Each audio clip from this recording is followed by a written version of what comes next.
자, 그렇게 해서 보시면 시황은 뭐 5월뿐만 아니라 계속 어?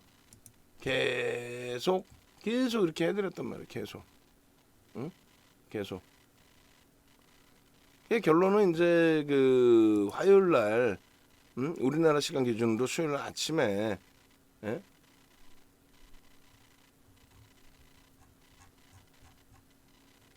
미국장이 조정을 받았는데 왜 조정을 받았냐 이거죠. 그 조정받은 이유에 대해서 알고 대처를 해야 될 거 아닙니까? 그죠?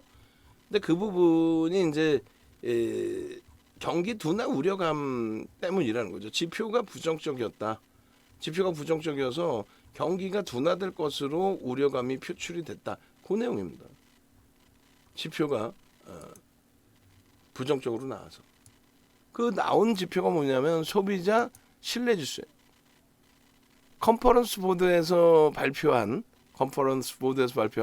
6월 소비자 신뢰지수가 100을 하회를 했어요. 100이 이제 예상 범위였고 예상치가 100이었는데 100을 하회해 버렸습니다.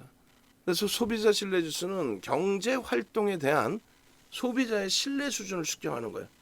소비자들은 경기가 앞으로 좋을 거냐 안 좋을 거냐 이 내용인데 소비자의 지출이 어느 정도일 거냐 이걸 예측하는 건데 수치가 높으면 소비가 그러니까 경기가 긍정적이다 이런 내용이 되는데 결론적으로 수치가 이제 높다라는 기준이 뭐냐라는 거죠. 여기서는 100을 기준으로 놓고 설정을 합니다. 뭐 여러 개가 있어요. 뭐 50을 기준으로 놓고 설정하는 데도 있고 100을 기준으로 설정하는 데도 있고 이제 여러 가지가 있는데 일단 여기서는 이제 100을 기준으로 설정을 한다는 거죠. 컨퍼런스 보드의 소비자 신뢰 지수는. 근데 그 100을 하회를 했다라는 것도 좀 사실은 부담이 되고. 근데 이거를 부정적으로 표현한다면 경기가 둔화됐다, 둔화될 가능성이 있다.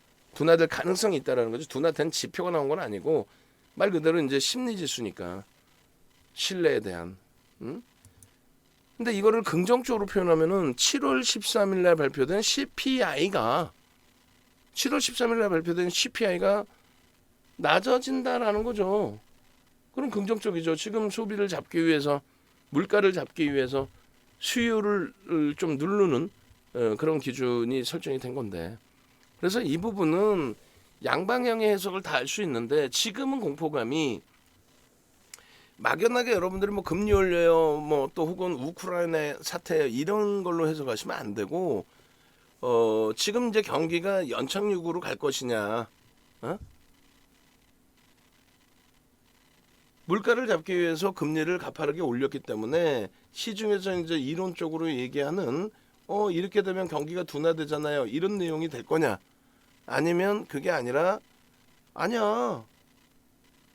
수요의 증가에 의한 경기의 개선이었고 그것이 물가 상승으로 연동이 됐고 그게 좀 가팔라졌기 때문에 금리를 올리는 수순이니까 뭐 걱정 없어. 여전히 건강해 우린 강해. 그것을 연준에서는 계속해서 지금도 그런 이야기를 하고 있는 겁니다. 그러니까 연준 쪽의 의견과 시장의 의견이 충돌이 나는데 일단은 연준 쪽의 의견을 우리는 존중해야 돼요. 시장이 좋거나 나쁘거나 했을 때 그에 맞는 해석 부분이 막 나오는 거 그거에 의존하는 게 아니라 연준의 전략 아직까지는 금리를 안 올려도 우리가 뭐 경기를 방어해낼 수 있어 뭐 이런 내용이라든가 또 혹은 금리를 올릴 때 지금은 꼭 올려야 돼라든가 그리고 또 금리를 올리고 나서도 우리는 지금 우리의 체력을 굉장히 긍정적으로 보고 있기 때문에 경기의 침체가 아닌 둔화 수준에서 다시 긍정적으로 살아날 것이라고 예상을 해. 이런 내용을 다 긍정적으로 받아들여야 된다는 거예요. 주변에서 소수 의견을 너무 나오는 의견을 너무 우려하지 마시고. 자, 결론적으로 이 수치 범위가 지금 이렇게 돼 있어요. 예측 범위에서 급격히 다운이 됐단 말이에요. 소비에 대한 예측, 경기 전망에 대한 예측. 결론적으로 예상치보다도 다운이 됐고 이전보다도 다운이 돼 있다. 야, 이거 큰일 났다. 이게 아니죠. 이게 지표이긴 하지만 결과물이 아니라 예측 범위의 기준, 심리의 범위. 자신감 갖자. 그 내용입니다. 유럽장의 조정이 이제 1%대 조정인데 그쪽도 미국 대비해서 상당히 방어를 했고요. 그리고 일본 같은 경우에도 오늘 뭐 잘 방어하고 마무리가 됐고요. 유독 이제 우리나라가 많이 미끄러졌는데 그 부분에 대해서 확대 해석하지 말자. 그 내용입니다. 자, 나스닥의 월봉의 기준이 되는데 줄을 두 줄을 거놨어요. 그러니까 뭐 예를 들면은 전저점이 이탈되면 더 깨진다라든가, 또 만선이 뭐 깨질 수 있다라든가. 근데 그거를 기계적으로 이렇게 설정해서 뭐 해석할 필요는 없다라는 걸 말씀드리는 거예요. 그리고 여전히 바닥 대비해서는 엄청난 랠리를 형성하고 있다라는 거. 바닥 대비해서는 그만큼 이전 2015년 12월 금리를 올리던 시점 대비해서는 여전히 지표가 지금 수준의 지수를 가져갈 수 있을 만큼 지표는 그 당시보다 긍정적이고 사실상 돈은 더 풀려 있는 상태고 그 돈을 이제 일부 회수하면서 물가를 잡으려고 하는 수준이고 그래서 무조건적으로 저 줄을 두 줄을 이렇게 거드렸는데 어찌 보면 지지 라인으로 보여지는 공간이잖아요. 근데 수치상의 1500, 이거를 의지하지 마시고 그걸 의지하지 마시고 지금 이제 나스닥이 가지고 있는 밸류에이션, 펀더멘탈 이 부분을 확인을 해보시라는 거예요. 실적 대비, 또 앞으로 시장 전망이 뭐 먹구름도 있지만은 냉정한 객관적인 시장 전망 대비 지수가 프리미엄이 많이 붙어 있느냐, 거품이 많이 껴 있느냐, 아니면 지금 상당폭 조정을 받고 이제는 바닥을 인식하고 돌릴 수 있느냐. 고점 대비 뭐 30%, 31% 조정을 받았다. 이건 중요하지는 않아요. 그건 중요하지는 않습니다. 지금의 지수에서 충분히 조정을 받고 다시금 저평가 상태로 인식이 될 수 있느냐. 인식이 된다라고 말씀드리는 겁니다. 과도하다 이쪽도. 이걸 이제 주봉으로 보시면 이렇게 돼 있어요. 주봉으로 보시면 그 5월 그 말 대비해서 5월 말 종가 대비해서 14% 그러니까 6월에 들어서 14.35%가 빠진 거예요. 나스닥 지수가. 우리나라는 이제 20% 빠졌었죠. 코스닥 지수가. 지금은 이제 나스닥이 그 5월 종가 대비해서 빠져내려온 폭이 크게 얼마예요? 퍼센테이지를 안 넣어놨네요. 하여간에. 그리고 반등폭을 10% 이상을 주고 이제 다시금 꾹 눌러놓은 건데 반등을 10% 주고 나서 이제 조정폭을 준 거라는 거죠. 이제 지금 계속 저점을 깬 게 아니라 그래서 그 부분에 대해서는 이제 반등 이후에 자율적인 되돌림, 눌림폭이라고 해석을 우리가 하는 게 옳을 것 같고요. 재차 이제 그 위쪽으로 방향성을 틀어서 되돌릴 수 있는 위치다 이렇게 해석하는 게 옳을 것 같습니다. 그리고 지금 이제 그 나스닥 쪽에 어찌됐건 하락률의 기준이 이 하락률이 좀 중요할 것 같은데 12,100포인트 정도 되나요? 12,100에서 11,180 뭐 이렇게 끝났기 때문에 그게 한 최고점 대비해서 9%니까 한 7%대? 7%대 정도 조정이 되지 않을까 생각합니다. 내일 다시 뭐 수정을 해서 알려드리도록 하고 이게 일봉이 순서를 왜 주봉하고 일봉하고 이렇게 해놨지? 월봉, 주봉, 일봉이면 좋을 텐데 어찌됐건 주봉의 기준에서도 잘 보시면요 이렇게 해석을 해보자는 거예요. 미국 쪽의 조정이 왜 나왔는지에 대한 부분 첫 번째로는 1월까지 미끄러져 내려갈 때의 기준에서 왜 내려갔어요? 당연히 금리 인상한다 3월부터 그것에 대해서 금리 인상에 대한 부담 요인 차익 실현 욕구 거기에 이제 코로나19까지 터졌죠. 죄송합니다. 우크라이나까지 터졌죠. 우크라이나까지 터지면서 금리 인상과 우크라이나 두 가지가 겹친 거예요. 전쟁에 대한 불확실성, 불안. 그렇게 해서 1월 달에 상당히 많이 밀려 내려온 겁니다. 음봉의 크기로 따지면 1월 달 음봉의 크기가 이따시만하단 말이에요. 여기서부터 여기까지 음봉의 크기. 이만한 음봉. 장난 아니죠.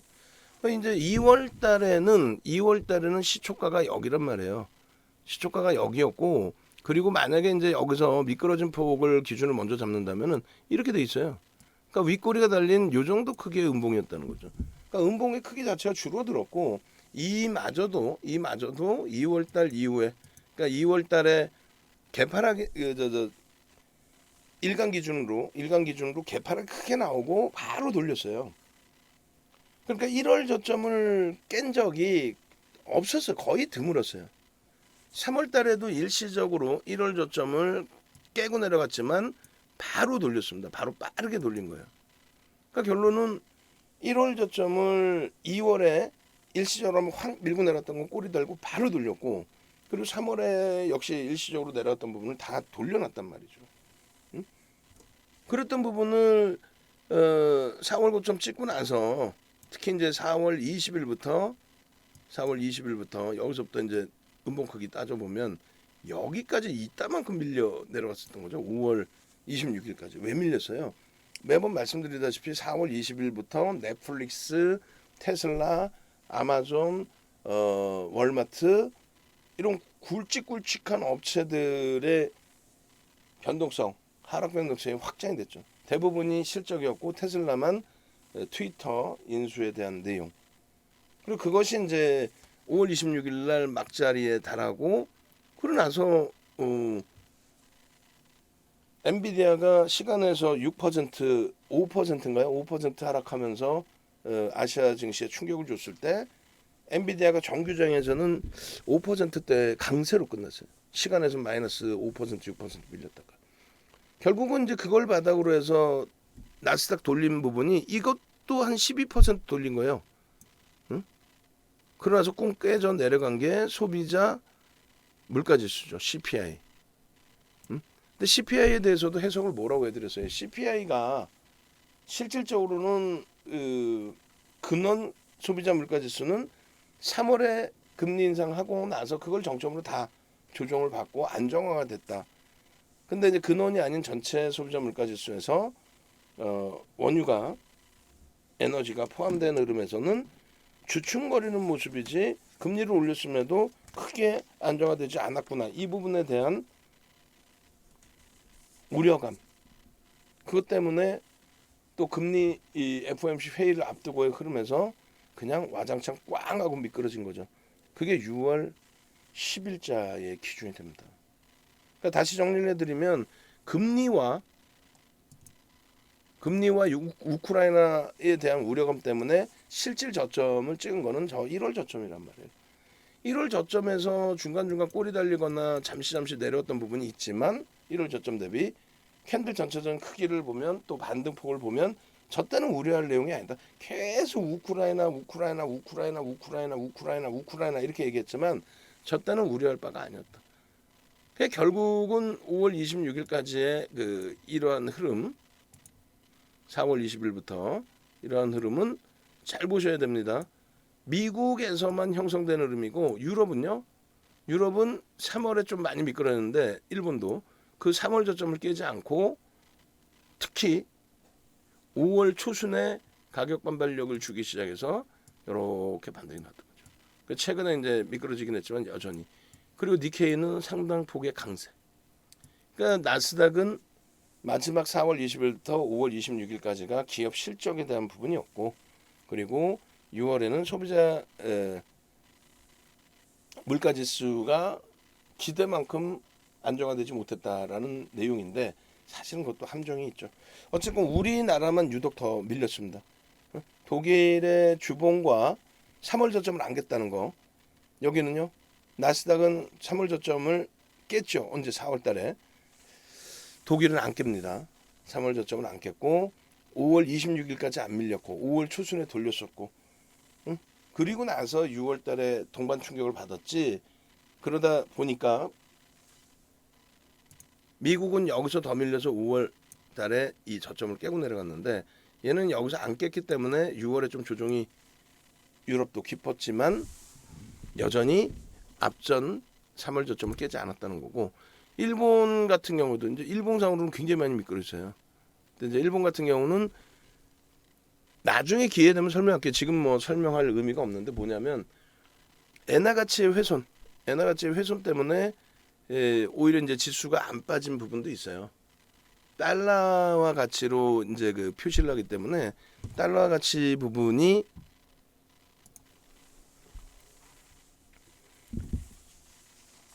약세를 띠게 되면서, 엔화가 달러 가치 대비해서 약세를 띠게 되면서 시가총액이 굉장히 낮아진 거죠. 오히려 이제 수급이 유입되면서 방어되는 그런 부분도 해석을 할 수가 있습니다.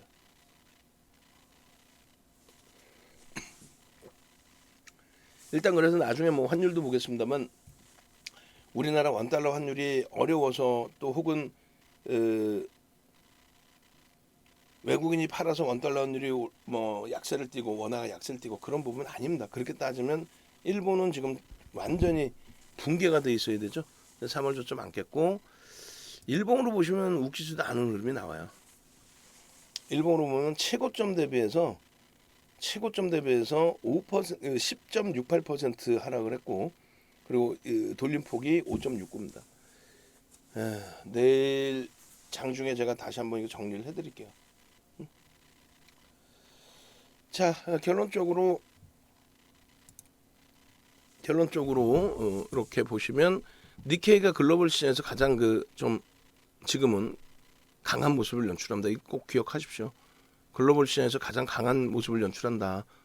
1월달 저점을 딱 한 번 일시적으로 이때 대형 증권사 임직원들의 주가 조작 연루, 그것 때문에 이제 자체적인 글로벌 시장과는 다르게 자체적인 조정이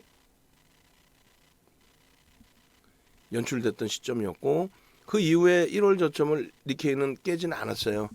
그리고 니케이의 기준도 1월에 다른 때 대비해서 이렇게 큰 변동성이 나왔던 거는 북한의 미사일 발사 등의 지정학적 리스크.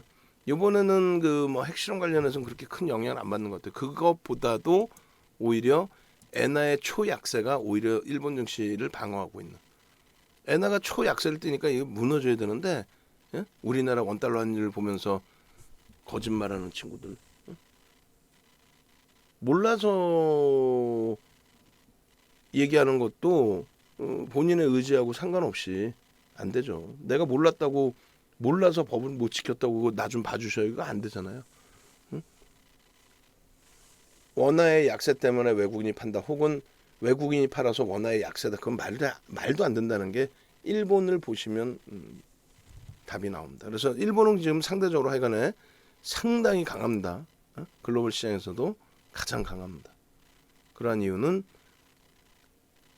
일본 지수의 시가총액을, 일본 시장의 시가총액을 달러화로 환산해서, 전 세계적으로 달러화 환산해서 시가총액을 내기 때문에 일본의 원화의 초약세 때문에 일본 증시가 굉장히 달러화 기준에서 굉장히 낮아지게 되어 있겠죠. 지수는 안 빠져 보이지만은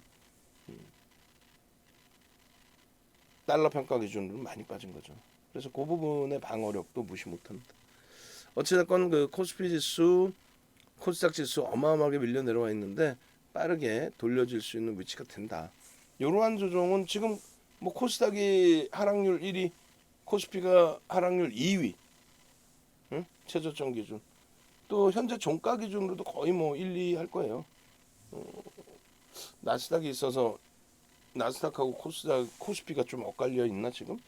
어찌됐든 나스닥 뭐 반등이 좀 강하게 나와 있죠. 1, 2위를 하고 있을 거예요, 하락률. 원달러 환율의 이제 1,300포인트 돌파 시점이 예전에는 이제 글로벌 시장의 문제나 우리나라 자체 시장의 문제가 발생됐을 때 원화 가치가 훼손되는 것을 의미했는데, 지금은 엔화가 뭐 상상을 초월하게 강세를 띨 정도로 달러 인덱스를 굉장히 강하게 이끌어가고 있죠. 미국에서도 달러 인덱스를 굉장히 강하게 끌고 가고 있잖아요. 그렇게 되면서의 흐름이라서 우리나라만 원화가 약세를 띈다 이렇게 해석할 수는 없습니다.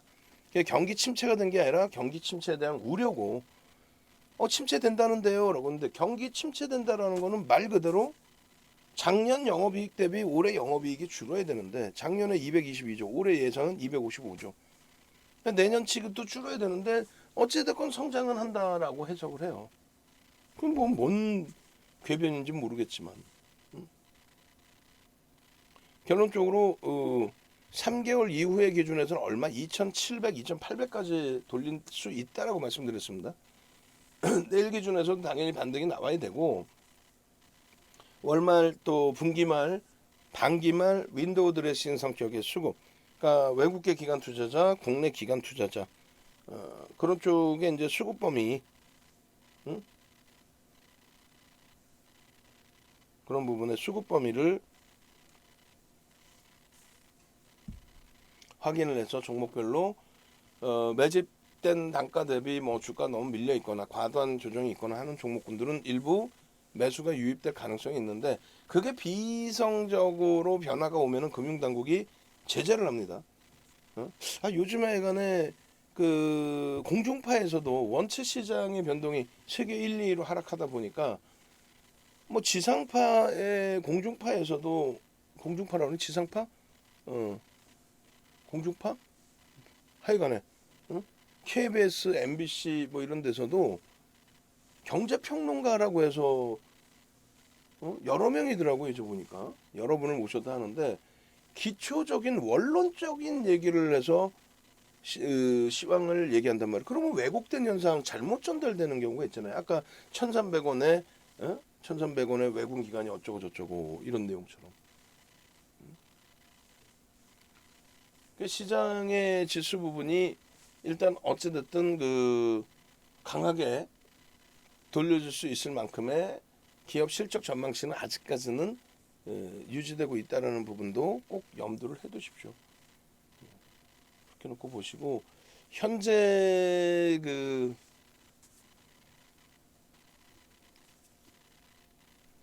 시장 흐름에서 놓고 볼 때 1년 이후의 흐름을 보면은 지금 인플레이션 우려감이 계속 얘기되는 거잖아요. 그죠? 인플레이션이라는 거는 경기가 좋아져도 인플레이션이 나옵니다. 근데 그게 가파르니까 잡으려고 하는 거고 또 가팔라지기 전에 잡으려고 하는 거고 잡아주는 거고 결론은 그 3개월 이후 그러니까 이번 달 같은 경우에도 이제 어제 기준의 뉴스에서 윈도우 드레스 성격의 매수가 유입될 수 있다. 그리고 그것은 방금 말씀드린 외국계 기관 투자자, 국내 기관 투자자. 근데 외국계 기관 투자자에 대해서는 얘기를 안 해요. 그냥 외국인은 외국인이라고 생각을 합니다. 아닙니다. 윤정도는 항상 방송할 때 얘기를 하죠. 외국계 기관 투자자입니다. 그들도 기관 투자자예요. 우리가 흔히 얘기하는. 그래서 외국계 기관 투자자, 국내 기관 투자자에서 윈도우 드레싱 성격의 매수가 들어올 수 있는데 어제 그 경제평론가라고 해서 공중파에 나와서 설명한 내용은 예전 방식, 아주 예전 방식.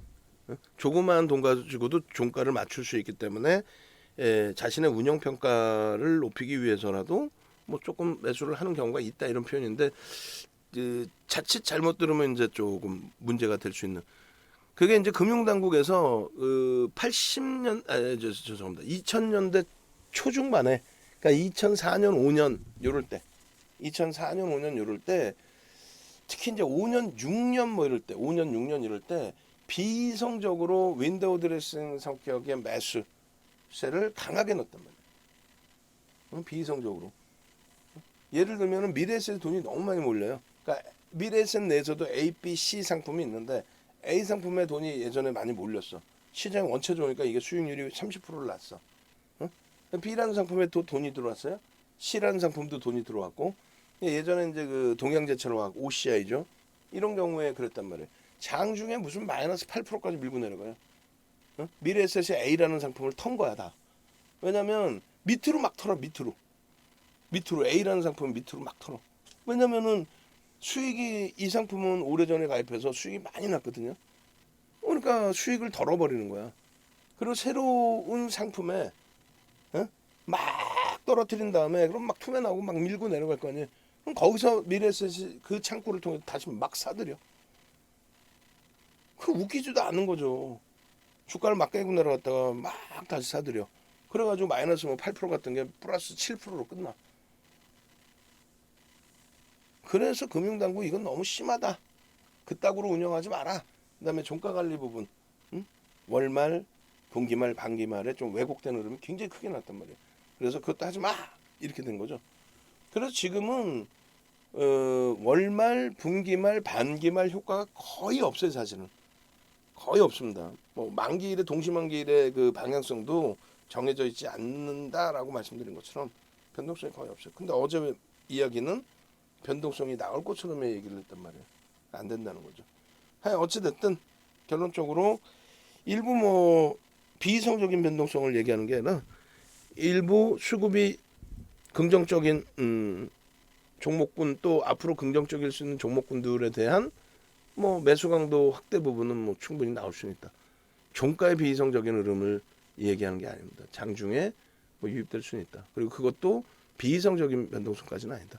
그래서 일단은 내일 마감이 되고 7월 달까지의 기준에서는 지금 지수 대비해서 뭐 당연히 10% 이상 15% 밀고 내려갈 때 20%씩 코스닥 시장이 빠지기도 하고 우리나라 그 코스피 지수가 14% 빠졌는데 돌릴 때 그렇게 못 돌리겠어요? 돌릴 수 있습니다. 3개월 그러니까 2주 2달 2주 만에 40%씩 40%도 돌렸었어요. 2020년 11월부터 11월 12월 그다음에 2021년 1월 때까지 시장 40%. 1년 후에는 4,000포인트 이상을 보세요. 그건 뭐 경기가 좋아진다라고 저는 해석을 하는데 체감 온도는 안 좋으실 수는 있겠지만은 지금처럼 매년 경제 성장률 부분이 소폭이나마 상향이 유지될 수 있고 기업 실적이 어찌 됐건 전체 영업이익 순이익 부분이 상향될 수 있다. 왜? 각국의 중앙 정부와 은행이 금리를 올리고 물가를 잡기 위한 노력은 경기를 긍정적으로 계속 끌고 가기 위해서죠. 지금까지 체감 온도는 안 좋을 수 있었겠지만 계속해서 경기는 기업 실적은 통계적으로 상향을 시켜왔다라는 겁니다. 그만큼 화폐 가치가 훼손돼 있어서. 자, 매번 뭐 비슷한 시황 내용인데 결론적으로 자신감 가지시고 일본의 엔화의 이런 초약세 속에서 일본 증시는 오히려 초강세를 띠죠. 나중에 여러분들의 기분도 좋아지고 계좌의 수익이 좋아졌을 때 그때 차분히 설명을 드릴게요. 지금은 뭐 내 계좌가 어려운데 그게 귀에 들어오시겠어요? 일본의 엔화와 일본 지수와의 관계가 그냥 우리나라 지수가 환율이 뭐 1,300원을 가서 외국인이 팔아서 떨어졌다. 그거는 말이 아니다. 그건 뭐 이론적으로 얘기할 수 있어도 그런 얘기하는 내용은 귀담아 듣지 마세요. 이거 보면 되잖아. 얘네들 초전 박살 났어야지 일본. 응? 지수가 멀쩡하잖아. 또 우리나라는 지금 원화가 약세여서 외국인이 판다고 치면 원화가 약세여서 이때는 원화 강세죠. 이때 외국인이 샀어? 여기서 만약에 환율이 내려온 원화 강세를 띠면 외국인이 사줘요? 안 산다니까. 이때 팔았어요. 그러니까 전혀 매수 매도의 기준은 전혀 다르다. 한방향성으로 잡지 말자. 하여간에 뭐 시황은 맨날 똑같은 얘기 해드리면 뭐 하겠어요. 시황 부분에 있어서.